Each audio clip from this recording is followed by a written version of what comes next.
ಬಹಳ ಅಚ್ಚುಕಟ್ಟಾಗಿ ರಾಜ್ಯದ ಆಡಳಿತವನ್ನು, ಅಯೋಧ್ಯೆಯ ಆಡಳಿತವನ್ನು ನಿರ್ವಹಣೆ ಮಾಡ್ತಾ ಇದ್ದಂತಹ ರಾಜ ದಶರಥ ಪ್ರಭಾವಶಾಲಿಯಾದ, ಧರ್ಮಜ್ಞನಾದ, ಮಹಾತ್ಮನಾದ. ಇನ್ನು ಪುತ್ರ ಸಂತಾನಕ್ಕಾಗಿ ಹಂಬಲಿಸುತ್ತಾ ಅದು ಆಗದೇ ಇದ್ದ ಕಾರಣದಿಂದಾಗಿ ಪರಿತಪಿಸುತ್ತಾ ಇದ್ದಂತಹ ದಶರಥನಿಗೆ ವಂಶದ ಅಭಿವೃದ್ಧಿಗೆ ಕಾರಣಭೂತವಾದ ಒಬ್ಬ ಮಗನೂ ಕೂಡ ಹುಟ್ಟಲೇ ಇಲ್ಲ.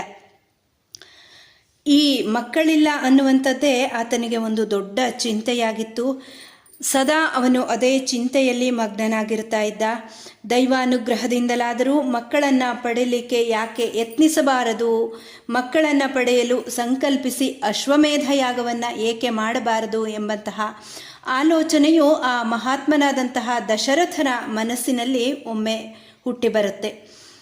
ತಕ್ಷಣವೇ ಬುದ್ಧಿವಂತರಾದಂತಹ ಮಂತ್ರಿಗಳನ್ನು ಕರೆಸಿ ಸಮಾಲೋಚನೆಯನ್ನು ಮಾಡಿ ಪುತ್ರರನ್ನು ಪಡೆಯುವ ಸಲುವಾಗಿ ಯಾಗವನ್ನು ಮಾಡಿಸಿಯೇ ತೀರುತ್ತೇನೆ ಎಂಬಂತಹ ಒಂದು ನಿಶ್ಚಯವನ್ನು ಮಾಡಿ ಮಂತ್ರಿಯಾದಂತಹ ಸುಮಂತ್ರನಿಗೆ ಹೇಳ್ತಾನೆ ದಶರಥ.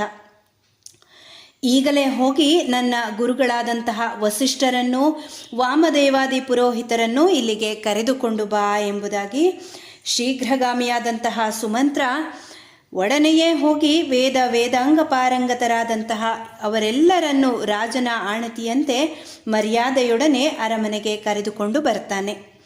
ಸುಯಜ್ಞ, ವಾಮದೇವ, ಜಾಬಾಲಿ, ಕಶ್ಯಪ, ಪ್ರಧಾನ ಪುರೋಹಿತರಾದಂತಹ ವಸಿಷ್ಠರು ಮತ್ತು ಇನ್ನೂ ಅನೇಕ ಬ್ರಾಹ್ಮಣೋತ್ತಮರು ಅರಮನೆಗೆ ಆಗಮಿಸ್ತಾರೆ. ಅವರೆಲ್ಲರನ್ನೂ ಧರ್ಮಾತ್ಮನಾದಂತಹ ದಶರಥ ಪೂಜಿಸಿ ಧರ್ಮ ಅರ್ಥ ಸಾಧನೆಗೆ ಕಾರಣವಾದ ಮಧುರವಾದಂತಹ ಈ ಮಾತುಗಳನ್ನು ಹೇಳಲಿಕ್ಕೆ ಮುಂದಾಗ್ತಾನೆ.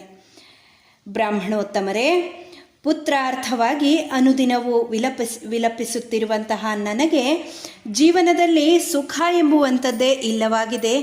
ಹಾಗಾಗಿ ಪುತ್ರ ಪ್ರಾಪ್ತಿಗಾಗಿ ಅಶ್ವಮೇಧ ಯಾಗವನ್ನು ಮಾಡಬೇಕು ಎಂಬಂತಹ ಬುದ್ಧಿ ನನಗೆ ಉಂಟಾಗಿದೆ.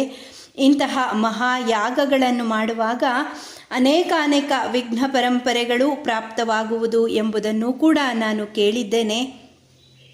ನಿರ್ವಿಘ್ನವಾಗಿ ಯಜ್ಞವು ನೆರವೇರುವಂತೆಯೂ ನನ್ನ ಪುತ್ರ ಕಾಮನೆಯು ಫಲಿತವಾಗುವಂತೆಯೂ ತಾವೆಲ್ಲರೂ ಸೇರಿ ಒಂದು ಉಪಾಯವನ್ನು ಪರ್ಯಾಲೋಚಿಸಿ ಹೇಳಿರಿ ಎಂಬುದಾಗಿ ದಶರಥ ಹೇಳಿದ ತಕ್ಷಣವೇ ವಸಿಷ್ಠ ಪ್ರಮುಖ ಪುರೋಹಿತರು ಹೇಳ್ತಾರೆ, ಮಹಾರಾಜ, ನೀನು ಹೇಳುತ್ತಿರುವುದು ಸಾಧುವಾಗಿದೆ.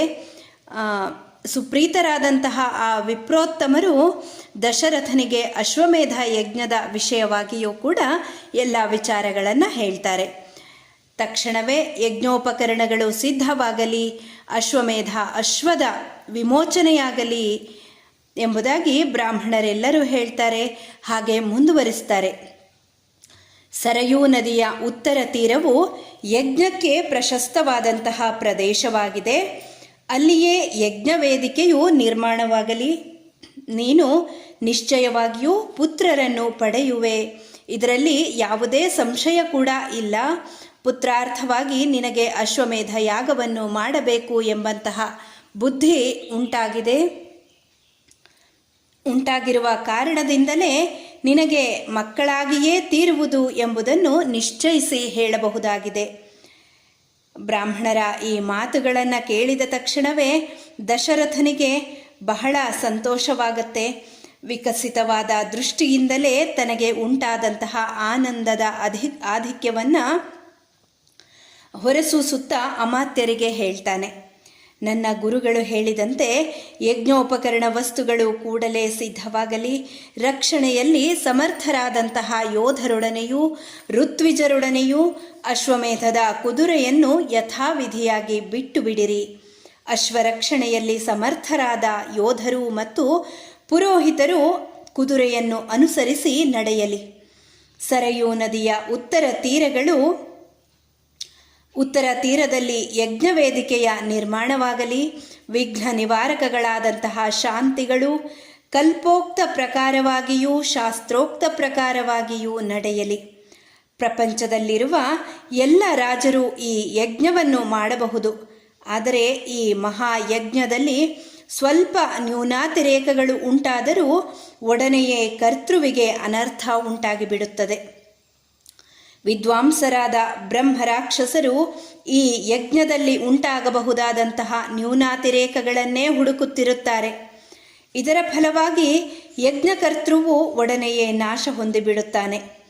ಸ್ವಲ್ಪವಾದರೂ ದೋಷ ಉಂಟಾಗದ ರೀತಿಯಲ್ಲಿ ಯಜ್ಞವು ಸಮಾಪ್ತವಾಗುವಂತೆ ನೀವು ಯತ್ನಿಸಬೇಕು.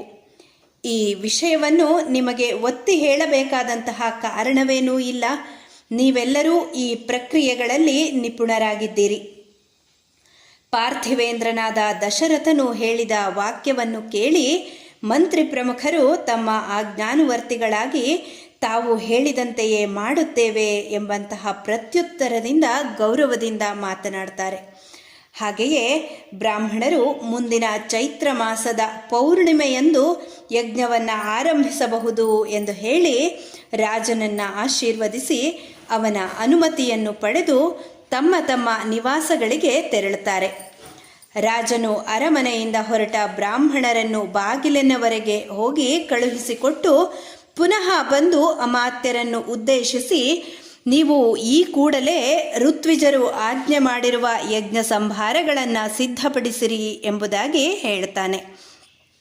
ಸಚಿವೋತ್ತಮರೆಲ್ಲರೂ ರಾಜನಿಗೆ ಜಯವನ್ನು ಕೋರಿ ಅವನ ಅನುಜ್ಞೆಯನ್ನು ಪಡೆದು ಹೊರಡುತ್ತಾರೆ. ದಶರಥ ಸಚಿವರನ್ನು ಕಳುಹಿಸಿಕೊಟ್ಟ ನಂತರದಲ್ಲಿ ತನ್ನ ಅಂತಃಪುರಕ್ಕೆ ತೆರಳುತ್ತಾನೆ. ಹೃದಯ ವಲ್ಲಭೆಯರಾದಂತಹ ತನ್ನ ಧರ್ಮಪತ್ನಿಯರಿಗೆ ಹೇಳ್ತಾ ಇದ್ದಾನೆ, ನಾನು ಪುತ್ರ ಪ್ರಾಪ್ತಿಗಾಗಿ ಅಶ್ವಮೇಧ ಯಜ್ಞ ಮಾಡಲು ನಿಶ್ಚಯಿಸಿದ್ದೇನೆ. ಹಾಗಾಗಿ ನೀವು ಮೂವರು ಯಜ್ಞ ದೀಕ್ಷೆಯನ್ನು ಕೈಗೊಳ್ಳಿರಿ. ರಾಜನು ಹೇಳಿದಂತಹ ಇಷ್ಟತಮವಾದಂತಹ ಈ ಮಾತುಗಳಿಂದ ಸುಮುಖಿಯರಾದಂಥ ಅವರ ಮುಖ ಕಮಲಗಳು ಹಿಮಕಾಲವು ಕಳೆದ ಮೇಲೆ ಅರಳುವ ಕಮಲ ಪುಷ್ಪಗಳ ರೀತಿಯಲ್ಲಿಯೇ ಅರಳಿ ಕಂಗೊಳಿಸಿದವು. ಇಲ್ಲಿಗೆ ಬಾಲಕಾಂಡದ 8ನೇ ಸರ್ಗ ಸಮಾಪ್ತಿಗೊಂಡಿದೆ. ಧನ್ಯವಾದ ಸರ್ವೇಭ್ಯಃ.